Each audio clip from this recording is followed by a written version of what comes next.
Hi, hello, I'm Chris, and this is a little chat about dancing robots. Don't you just love them? I think dancing robots are really fantastic. We watch them on YouTube kind of any time really, and they're dancing and jumping about and doing all kinds of clever stuff. I bet you're saying, I'd love to have one of those at home to do the ironing, to do the washing, to do the cleaning. Well, I have to tell you, it ain't gonna happen, guys. What's gonna happen is that they'll continue to be developed. They'll develop more and more human capabilities. And actually what will happen for many of them now and more in the future is that they'll become more and more capable of doing stuff. The kind of stuff they can do is, if they get pushed, instead of being like us and falling over, they can actually regain their balance.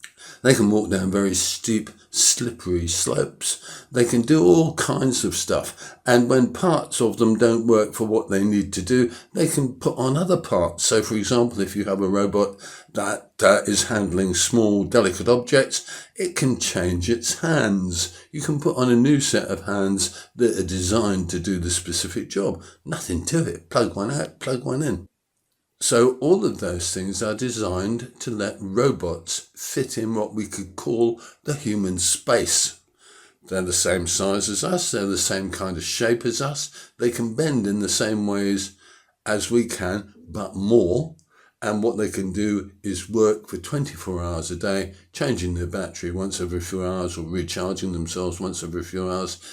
Doesn't matter. So instead of being expensive things like human beings that you have to pay every week, every year for 30 or 40 years, what you do is buy a robot that maybe costs you $20,000 or $30,000, and then you work it until it collapses.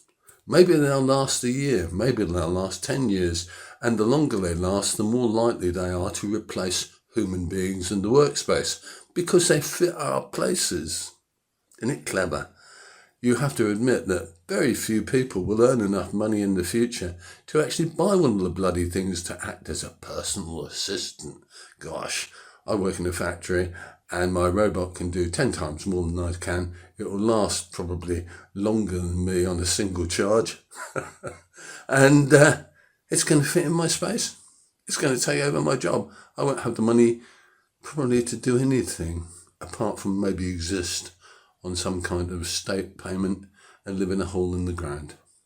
I'm Chris, this is the Old Geezer's Diary, and we bring it like it really is.